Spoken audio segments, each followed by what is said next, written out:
रहती है। सुबह आई तो सब ये था सब। जरा चेक करो, बॉडी शायद दरवाजे के पीछे ही है। चलो खोलने का इंतजाम करो।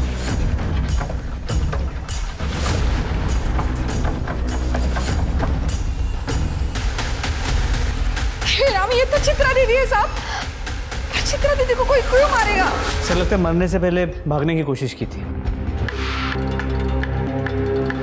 सर शायद ये फोन इनका है। हाँ, चित्रा दीदी का है। ठीक है, एविडेंस बैग में डालो। और ये ताज की गड्डी का पान का बादशाह, इसे भी बैग में डालो। कमरे की हालत देखकर ऐसा लग रहा है काफ़ी हाथापाई हुई है यहाँ, और चित्रा ने अपनी जान बचाने के लिए काफ़ी स्ट्रगल किया था।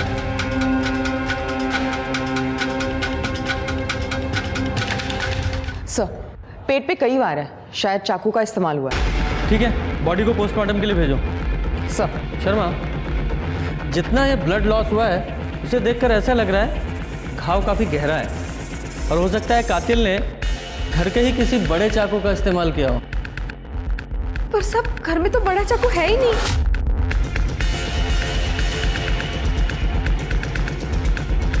घर में और कौन कौन है? सब चित्रा दीदी और उनकी बेटी रेणु, बस 2 ही लोग थे। चित्रा दीदी के पति का एक्सीडेंट 5 साल पहले ही हो गया था। पर सब वैसे तो रेणु दीदी इस टाइम पे घर पे ही होती है। रेणु का नंबर है? रेणु का नंबर? हाँ सर नंबर स्विच ऑफ।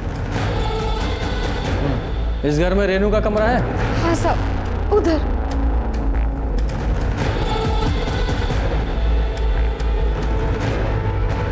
अरे बाप रे, ये रेणु के सारे कपड़े कहाँ पे गए? साहब ये पूरी अलमारी कपड़े से भरी थी साहब। अगर ऐसा है तो लगता है इरादा चोरी का। लेकिन सर घर का बाकी का कोई भी सामान किसी ने छुआ नहीं है। मैंने चित्रा का रूम भी चेक कर लिया, लेकिन वहां पर भी सारा सामान जैसा था वैसे ही है। सर उसका फोन टूटा हुआ था, लेकिन जो ज्वेलरी बॉडी पे थी उसको भी किसी ने छुआ नहीं था। तो सिर्फ रेणु के कपड़े लेके कोई क्यों भागेगा? ये रेणु और उसकी माँ चित्रा के बीच आपस में कुछ अनबन थी किसी प्रॉब्लम को लेकर? हाँ साहब, और रेणु के बॉयफ्रेंड शेखर की वजह से थी अनबन। मुझसे बहस करने की कोई जरूरत नहीं है। क्यों ना बहस करूं माँ? अरे शेखर अच्छा लड़का नहीं है। वो जानता है कि ये बंगला और मेरी सारी जायदाद की इकलौती वारिस हो तुम। वो तुमसे नहीं, तुम्हारी प्रॉपर्टी से प्यार करता है। माँ शेखर अच्छा लड़का है, पढ़ा लिखा है, अच्छी नौकरी करता है, और उसको आपकी एक फूटी कौड़ी भी नहीं चाहिए। और वैसे भी उसने कहा है हम शादी करके बांडा से बहुत दूर चले जाएंगे। हाँ सही कहा उसने। तुम जैसी भोली भाली लड़कियों को ही तो ऐसे शादी लड़के फंसाते हो। माँ कभी तो किसी पे भरोसा करके देखो। मैं शेखर से प्यार करती हूँ और मैं उसी से शादी करूंगी। मेरे जीते जी ऐसा कभी नहीं हो सकता, समझे तुम? मैंने फैसला कर लिया है माँ। तुम्हें शेखर का फोन नंबर या एड्रेस पता है? हमको सच में कुछ नहीं पता साहब। वो तो हमने उस दिन बात करते सुन लिया, इसलिए नाम पता चला। बाकी हमको कुछ नहीं पता साहब। सर अगर रेणु के कपड़े गायब है, हो सकता है रेणु शेखर के साथ भाग गई हो, लेकिन फिर चित्रा का मर्डर कौन कर सकता है? अरे अंदर की तरफ चलो। अरे भाई हारे चल बाहर चल। अरे काम से जा रहे हैं भैया, ऐसे घूमने नहीं जा रहे हैं। पैसा चाहिए हमें, अपना पैसा लेने आया। सर ये आदमी रुकने का नाम नहीं ले रहा है। कैसे पैसे? और हो कौन तुम? हमारा नाम बाकीलाल है साहब। वो अशोक नगर के पास हमारा फेमस चाइनीज स्टॉल लगता है, बाकीलाल चाइनीज कॉर्नर। नाम तो सुने होगे सर? नहीं सुना है। खैर छोड़िए, वो रात में हम आए थे यहाँ पार्सल डिलीवर करने। तो मैडम के पास 2000 का छुट्टा नहीं था, बोली सुबह आके 450 रुपये ले जाना, तो वही लेने आए साहब। बुला दीजिए ना।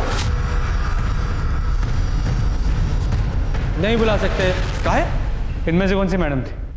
अरे यही तो थी। इनका खून हो गया। खून हो गया? हाँ। मोरी मैया, तब अब हमारा 450 रुपया कौन देगा?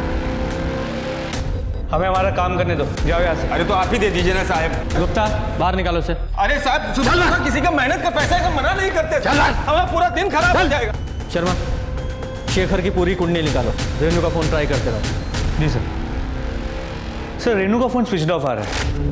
उसके कॉल रिकॉर्ड्स में एक नंबर मिला है जिससे उसकी काफ़ी बातें हुआ करती थी। वो शेखर का नंबर है क्या? जी सर। उसका पूरा नाम शेखर गुप्ता है। मोबाइल रिकॉर्ड से उसका एड्रेस घनश्याम गली का मिला। हमने वहाँ जाके चेक किया तो पता चला वो घर उसने काफ़ी पहले छोड़ दिया है। नया एड्रेस किसी के पास नहीं है। तो रेणु की तरह उसका फोन भी बंद आ रहा है। जी सर। दोनों को फ़ोन ट्रैकिंग पे डालो। सर सर हमने चित्रा के फ़ोन रिकॉर्ड्स भी चेक किए, लेकिन उसमें भी कुछ सस्पिशियस नहीं मिला। ये फिंगरप्रिंट्स का क्या हुआ? सर पार्शियल फिंगरप्रिंट्स मिले, हमारे किसी काम के नहीं है। ठीक है, उन्हें भी बाकी एविडेंस के साथ रिकॉर्ड में रखो। सर पर ये रेनू है कहाँ?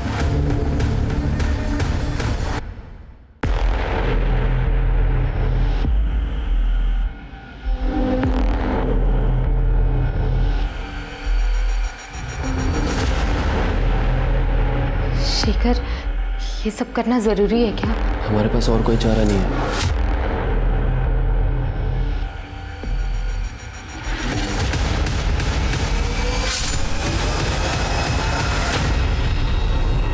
सर ऐसे वार किया गया होगा चित्रा पे, बुचर नाइफ मतलब मांस काटने वाले चाकू से 5 से 6 वार किए गए, इतने गहरे कि चाकू हड्डी तक जा पहुंचे। और ये कोई साइंस है? नहीं सर, क्या कोई फिजिकल एक्टिविटी नहीं हुई है। अशोकनगर मार्केट में पता करो, किसी ने हाल फिलहाल में कोई बुचर नाइफ खरीदा है क्या? सर चित्रा के नौकरानी बेला का फोन आया था, अशोकनगर में एक खून हुआ।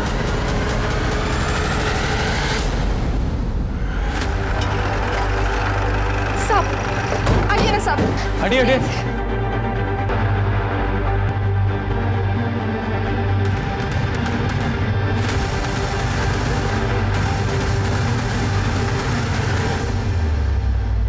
जरा चेक करो। सब हम सुबह काम के लिए घर से निकले थे, तो सुधा के घर का दरवाजा खुला दिखा, तो हम अंदर आए तो देखा तो सुधा खुद में लटपट पड़ी थी। ये सुधा दुबे है साहब। घर में और कौन कौन रहता है? 15 साल पहले पति ने छोड़ दिया, तब से सुधा कानपुर से या बांडा आ गई रहने के लिए।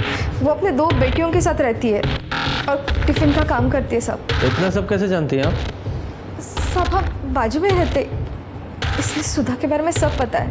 ओके। वो राजू को भेज दिए हम कॉलेज, लड़कियों को बुलाने के लिए। तू यहाँ भी आ गया? यहाँ भी पैसे लेने आया क्या? कैसा बात करते हो साहब? तो 450 रुपये तो हमारे नसीबे में नहीं था। वो रोड के उस तरफ हमारा ठेला है चाइनीज का, और राजू हमारा असिस्टेंट है, उसी को भेजे कॉलेज लड़कियों को बुलाने। यहाँ हमें सब जानते हैं साहब। क्यों बेला दीदी? वो पायल और छवि बस आते ही होंगे।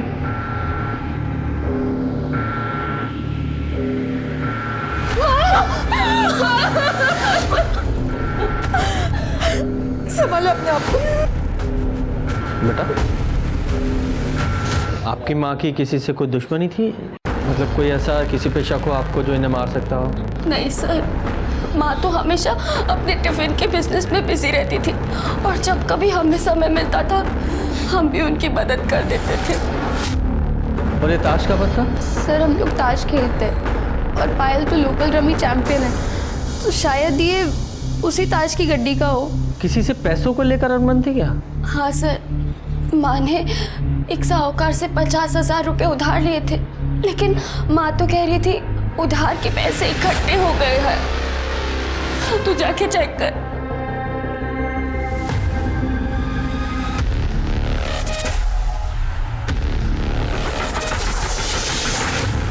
इसमें ही पैसे रखती थी माँ, और सर इसमें 4 सोने की कड़ी भी थे। वो ईंट का बादशाह जिस पे खून लगा हुआ है, देखो फिंगरप्रिंट्स मिलते हैं क्या? जी सर।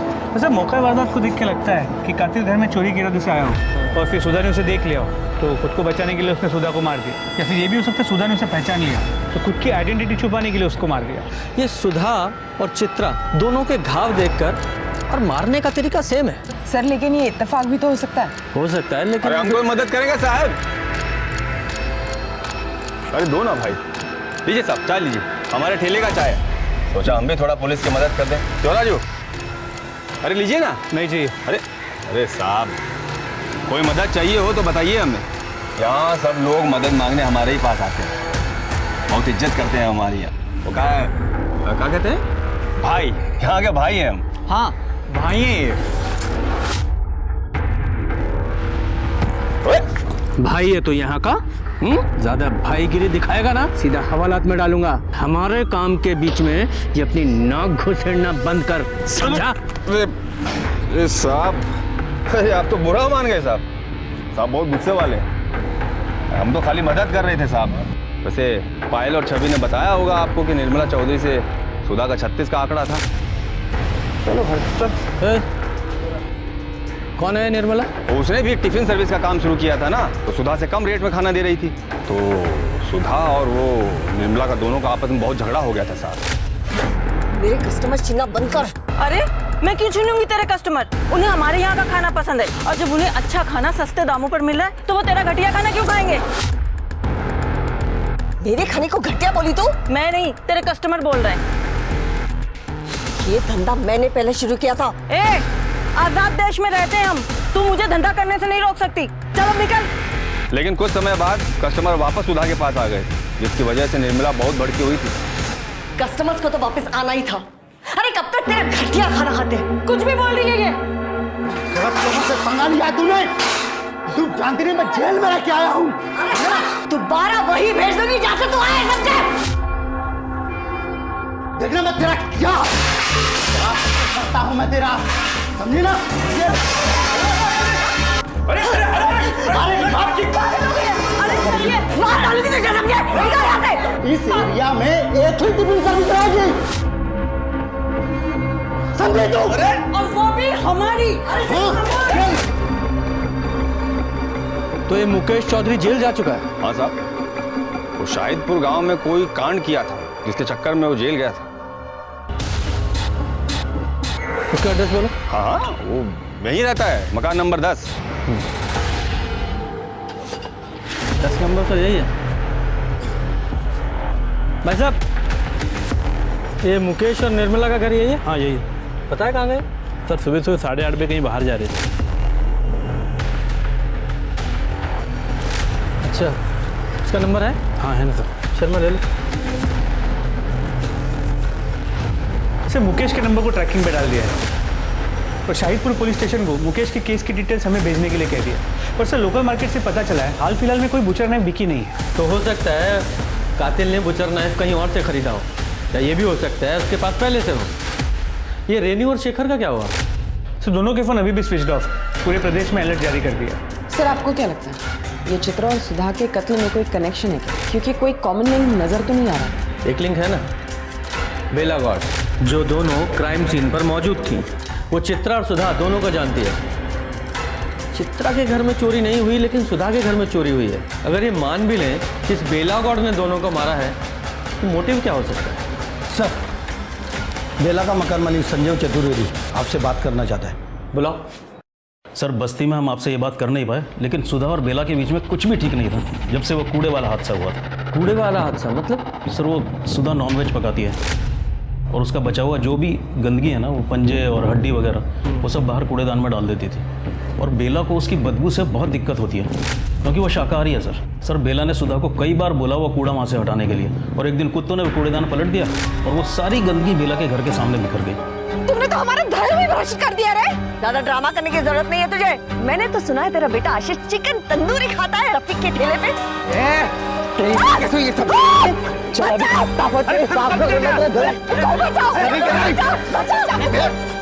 बुद्धि साला, तुम्हारी हिम्मत कैसे हमारे आशीष को हाथ लगाने की?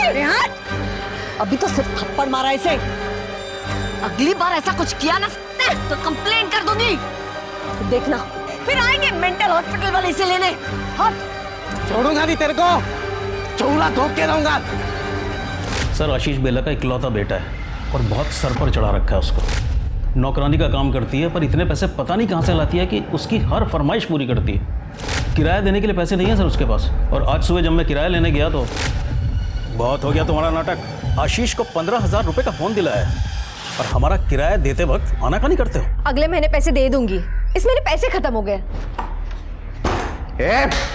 ये झूठ बोल रहा है साहब, इसने हमें छेड़ा था, इसीलिए तो आशीष ने इन पे हमला किया था साहब। झूठ बोल रही है सर, कब छेड़ा हमने तुझे?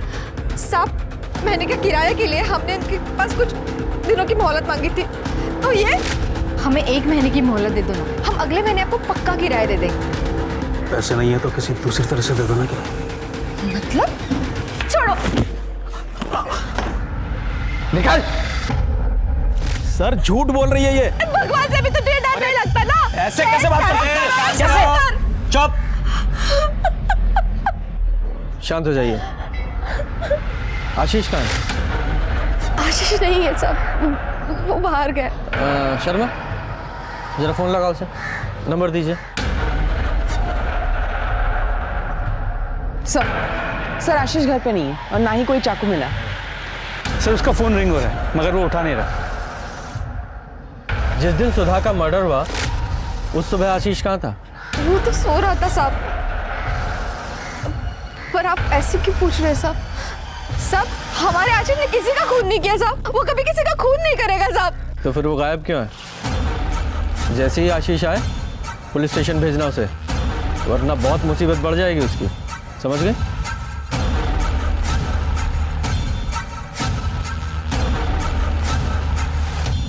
इस आशीष के पास सुधा को मारने का बड़ा स्ट्रॉन्ग मोटिव है और उसने सुधा को मारने के लिए धमकी भी दी थी। छोड़ूंगा नहीं तेरे को। लेकिन सर आशीष चित्रा को क्यों मारे? क्योंकि बेला चित्रा के यहाँ काम करती थी। हो सकता है चित्रा ने कभी बेला के साथ बुरा बर्ताव किया हो, उसके साथ गाली गलौज की हो और ये बात आशीष को पता लग गई हो। सर सुधा की पोस्टमार्टम रिपोर्ट। सर इस रिपोर्ट के हिसाब से चित्रा की तरह ही सुधा पे भी 5-6 बार चाकू से वार किया गया। घाव की गहराई हड्डी तक है और सर असॉल्ट का एंगल नहीं है। मौत का समय सुबह 5 से 7 बजे के बीच का है और सर जो ताश के पत्तों पे खून मिला वो भी सुधा का है। दोनों वारदातों में जो हथियार इस्तेमाल हुआ वो भी एक जैसा है। कोई फिंगरप्रिंट? नहीं सर, कोई फिंगरप्रिंट्स नहीं मिले। ये कातिल जो भी है बहुत चालाक है, गुनाह करने के बाद अपने निशान मिटा देता है। पर बात करें आशीष की तो उसे पक्का पता होगा कि पायल और छवि सुबह 6:30 बजे कॉलेज के लिए निकल जाती हैं। तो 10 फरवरी को उसने मौका देखकर सुधा के घर में घुसा और सुधा को मार दिया। इस आशीष को जल्दी से जल्दी पकड़ो।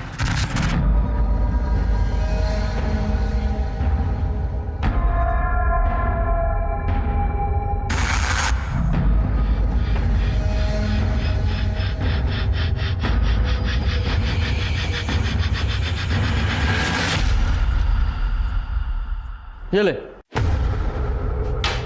सुबह का टाइम है, चाय पी और ये बता सुधा को कैसे मारा? सर मैंने किसी को भी नहीं मारा है। फिर 10 फरवरी को तेरे फोन की लोकेशन सुधा के घर के पास की क्यों है? बोल। सर आप शायद भूल रहे, मैं सुधा आंटी के बगल में ही रहता हूँ, तो मेरी लोकेशन वही की बताएगी ना, ताजमहल की थोड़ी ना बताएगी। बहुत होशियार बन रहा तू।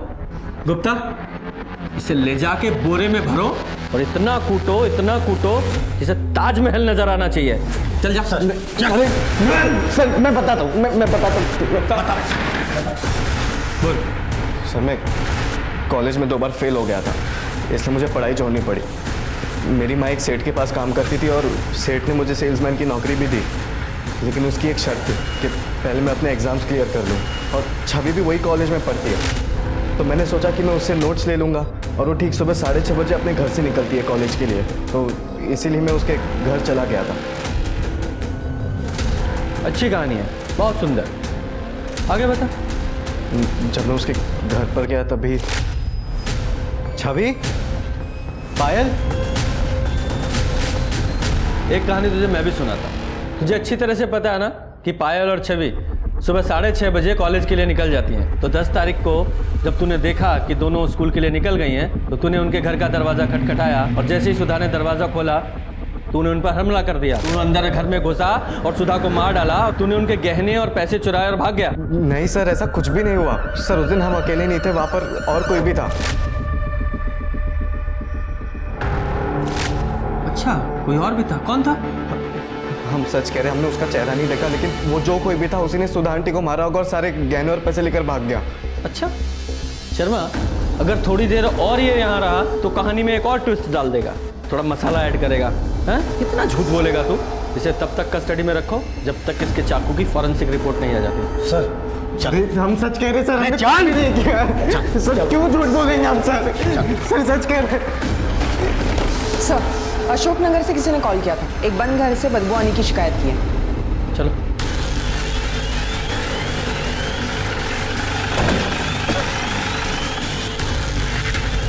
गुप्ता, ताला तोड़ो।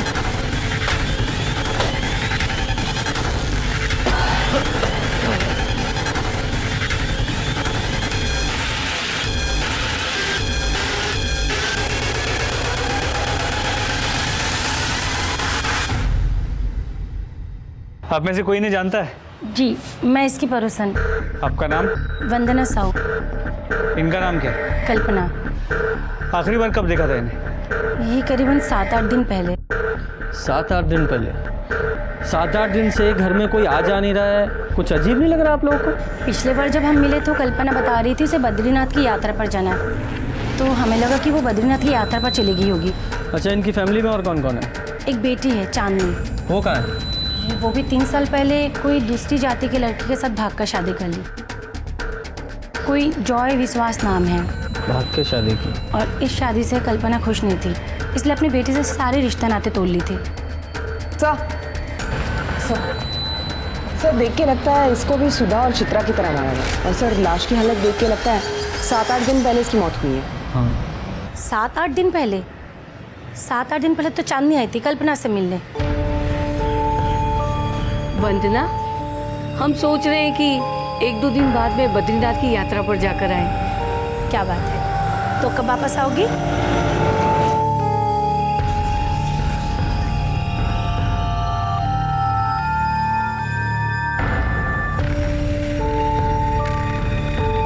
तू क्यों आई है यहाँ पर?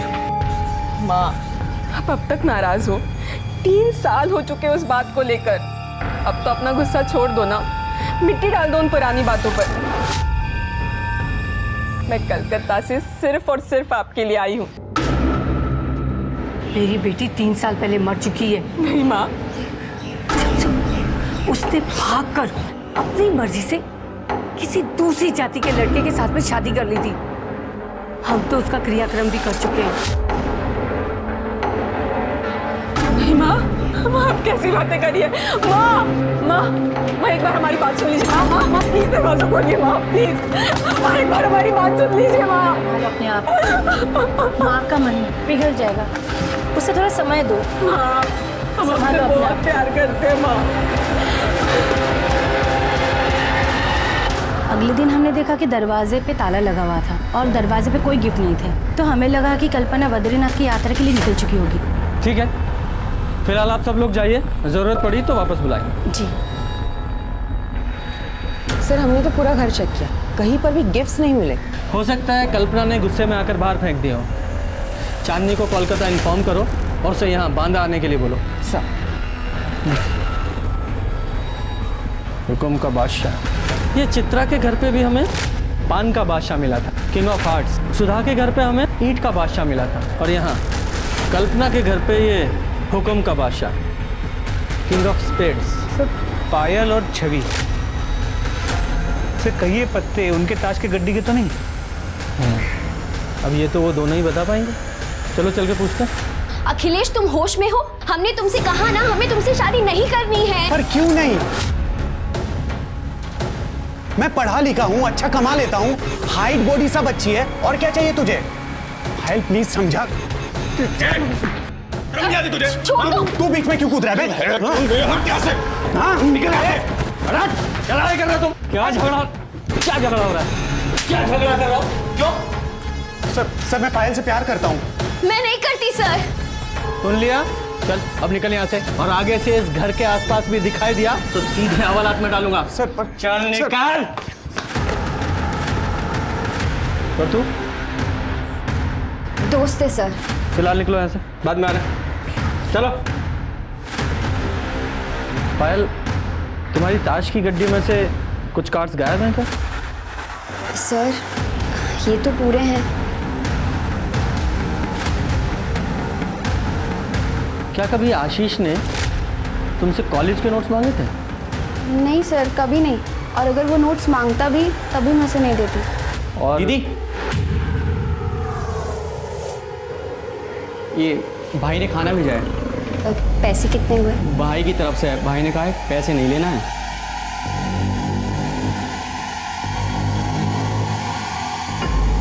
सर, वो माँ की तेरहवीं तक घर में खाना नहीं बनेगा, तो बस हमें अड़ोस पड़ोस वाले खाना भेज रहे हैं। सुधा के केस में चोरी मोटिव हो सकता है, लेकिन चित्रा और कल्पना का क्या?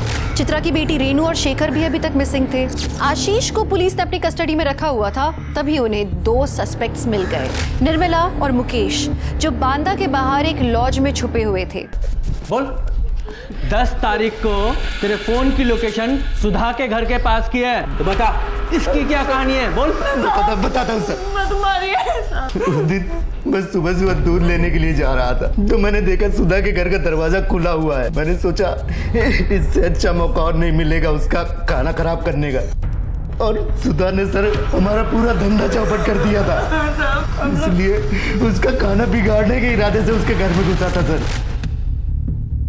कहानी तूने अच्छी सुनाई है, पर कहानी का वो हिस्सा बताना भूल गया जिसमें तूने उनके घर से पैसे और कंगन चुराए थे। कौन से कंगन? देख, हमारे पास आई विटनेस है जिसने तुझे चोरी करते हुए देखा था। आशीष ने देखा था उन्हें?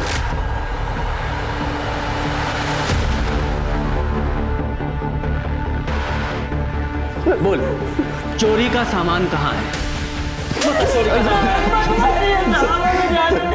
पैसे तो खर्च हो गए सर। शर्मा ऐसे नहीं बताएगा, तलाशी लो इसकी। मैं सच कह रहा हूँ सर, मैं सच कह रहा हूँ, कुछ नहीं है सर मेरे पास।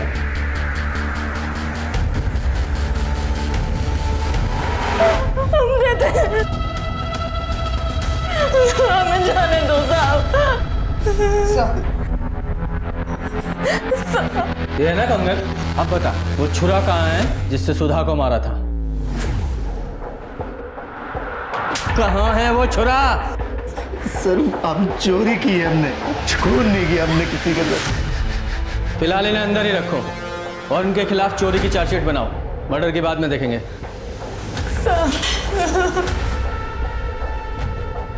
और ये आशीष के चाकू की फॉरेंसिक रिपोर्ट नेगेटिव आई है ना?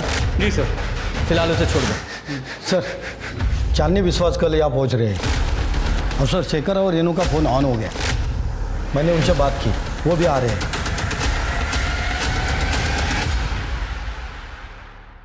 सर माँ को हमारा रिश्ता मंजूर नहीं था क्योंकि शेखर हमारी कास्ट का नहीं था।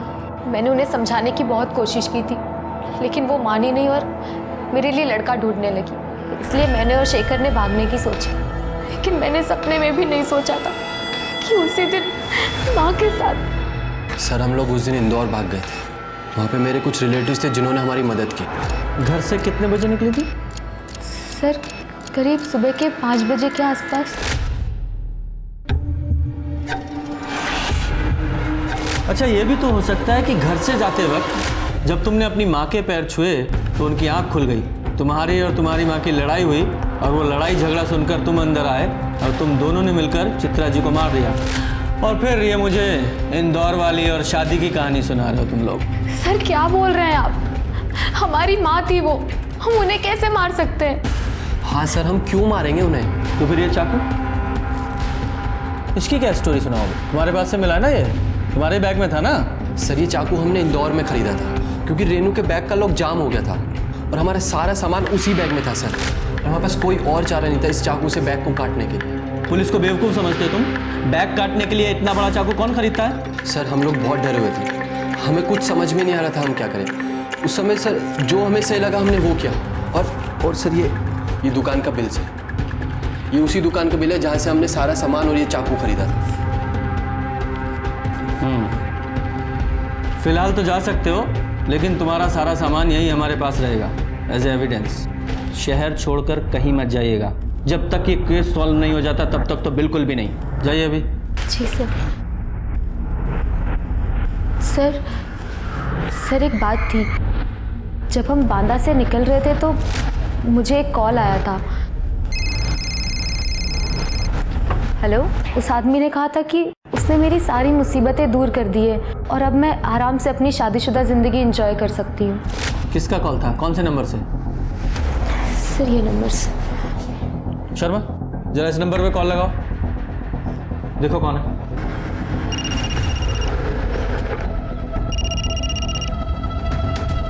Hello, Bankelal Chinese corner.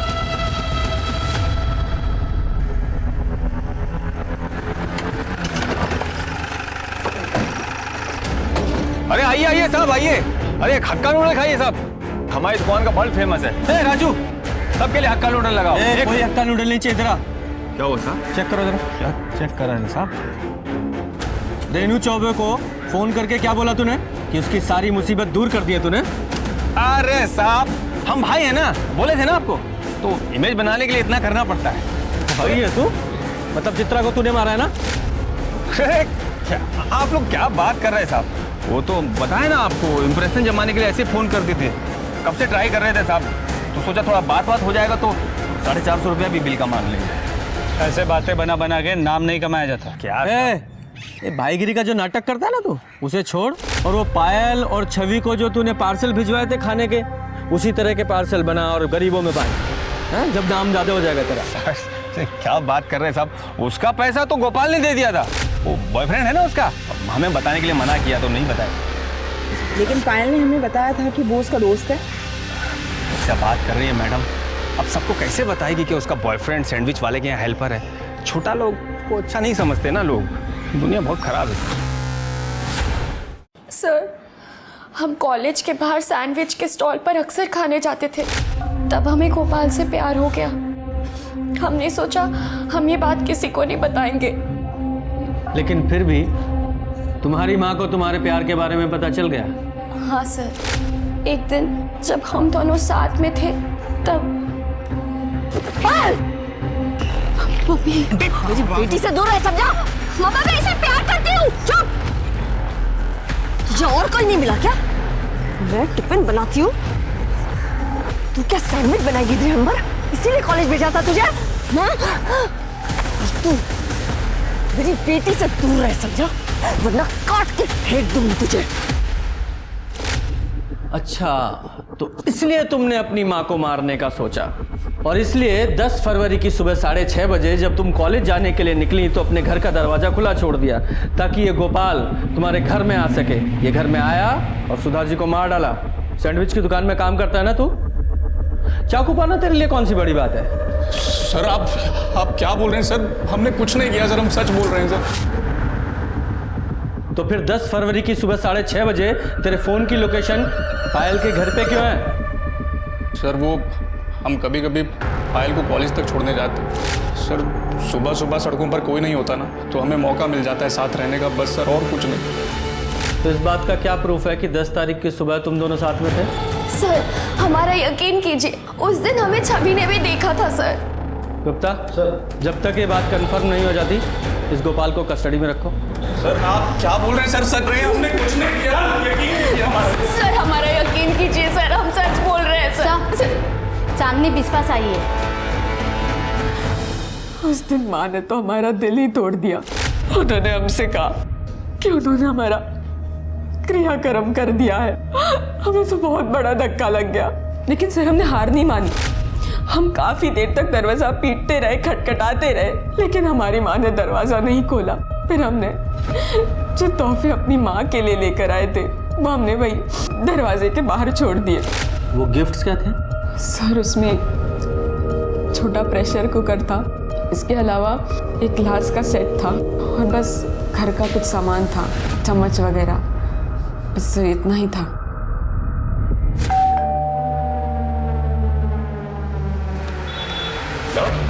अरे बार बार खाना देने की जरूरत नहीं है।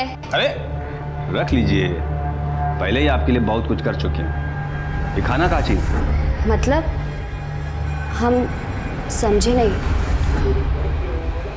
वो सुधा आंटी को रास्ते से कौन हटाया? हैं? अब इतना तो बनता है ना, वो गोपाल दोस्त है हमारा। परेशान मत होइए, आपकी शादी में चाइनीज हम ही सप्लाई करेंगे, ठीक है? कोई परेशानी हो हमें बताइए। रखिए रखिए रखिए, मिलते हैं।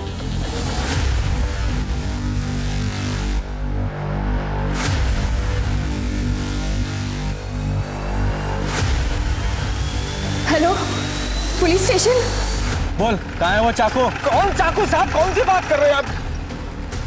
देख लीजिए, चेक करो।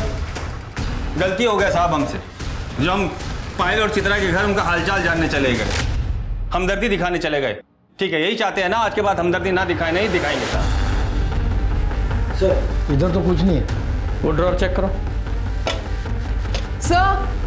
सर 1 मिनट यहाँ आइए। क्या है ये? और वो कल्पना का सामान है ना ये? तूने इसे मारकर फिर ये चुराया? मारा कि नहीं? बोल। अरे क्या बात कर रहे हो साहब? अरे वो तो कल्पना काकी के घर के बाहर से गुजर रहे थे, सब पैकेट बाहर पड़े थे। हमने काकी से पूछा काकी आपको चाहिए? बोले नहीं चाहिए, हटाओ सब नजरों के सामने से। तो हम घर ले आए, इस्तेमाल कर रहे हैं। अब ये भी कोई गुनाह है का? तेरे साथ इस घर में और कौन रहता है? राजू, हमारा असिस्टेंट। पुलिस ने बाकी के सब सस्पेक्ट्स को अपनी लिस्ट से हटा दिया था, बचा था तो सिर्फ बांके। पुलिस को यकीन था कि कत्ल बांके ने किए हैं, लेकिन बांके के खिलाफ कोई पुख्ता सबूत नहीं थे पुलिस के पास। तो पुलिस ने कुछ तिकड़म लगाई, 10 दिन इंतजार किया और फिर भैया 1 प्लेट फ्राइड राइस देना। हाँ बैठिए ना, बैठिए टेबल। है राजू, जगह साफ करो।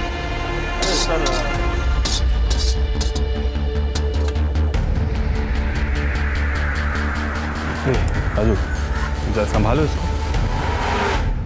क्या हुआ मैडम, परेशान लग रहे हैं? कुछ नहीं, पर्सनल प्रॉब्लम है। अरे पर्सनल प्रॉब्लम है तो अपना भैया समझ के बता दीजिए, हो सकता है हम आपके कुछ काम ही आ जाए। कोई छेड़ रहा है, माँ बाप परेशान कर रहे हैं, बताइए ना। हमें छोटी बहन जैसी हैं आप, बोल दीजिए, बताइए हमें।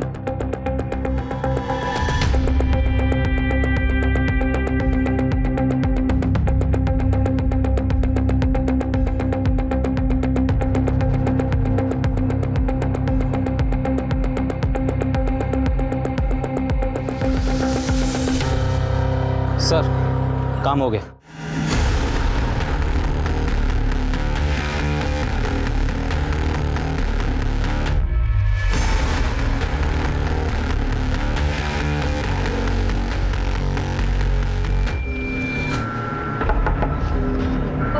मीना जी दरवाजा खोलिए, आपकी बेटी का एक्सीडेंट हो गया है। कहाँ है मेरी बेटी?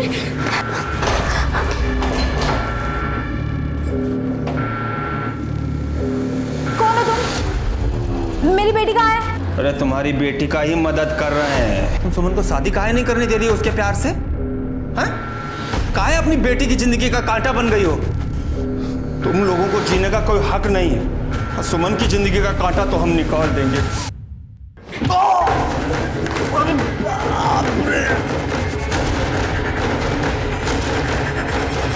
Well done ASI Meena.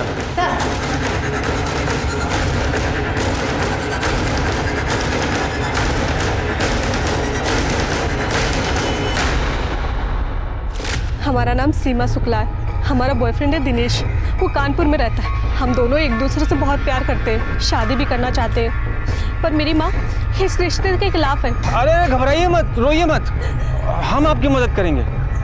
मदद? पर आप कैसे करेंगे? आप अपनी माता जी का पता और नंबर दे दीजिए हमें, और आप अपने बॉयफ्रेंड दिनेश के पास चले जाइए, बाकी हम सब संभाल लेंगे। इस ताज की गड्डी में सिर्फ एक ये चिड़ी का बादशाह मिला है हमें, बाकी के 3 बादशाह तीनों बॉडीज के पास मिले, और ये गड्डी तेरे बैग में। और ये बादशाह भी तू आज मर्डर के बाद बॉडी के पास फेंकने वाला था, क्यों? सच कहा ना? तो हाँ, तेरा चाकू भी घाव के साथ परफेक्ट मैच हुआ है। अब बोल, क्या बोलना है तुझे? बहुत मेहनत की है साहब आप तो। ठीक है, हम भी सच बोलते हैं, कर दिए सारे मर्डर हम ही ने। सब वो ताश वाला टच कैसा लगा? एकदम अंग्रेजी पिक्चर जैसा ना, है ना? पता है सर, हमने अपनी पहली अंग्रेजी पिक्चर निधि के साथ ही देखी थी, निधि के फ़ोन में। हमारे ठेले पे आती थी साहब पार्सल लेने, हमारे हाथ का फ्राइड राइस बहुत पसंद था उसको। हम दोनों को प्यार हो गया, लेकिन उसकी अमीर माँ को पता चल गया। बस ऐसे कोई मारता है साहब? क्या किए थे हम? निधि से प्यार ही किए थे ना, निधि भी तो हमसे प्यार करती थी, तो दुनिया की मिर्ची काहे लग रही थी? हम दोनों को जुदा कर दिया साहब, और कोई हमारा मदद नहीं किया। तब हम डिसाइड किए कि हम गुंडा बनेंगे, और आज के बाद कभी किसी जोड़े को जुदा नहीं होने देंगे आप। तो इसलिए तूने कल्पना, चित्रा और सुधा को मार डाला? वो कल्पना चांदनी को खरी खोटी सुना रही थी साहब काकी, क्योंकि उसने किसी दूसरी जाति के लड़के से शादी किया, इसलिए उस दिन गिफ्ट का बहाना करके हम उसके घर चले गए। और रेनू का नंबर कहाँ से मिला?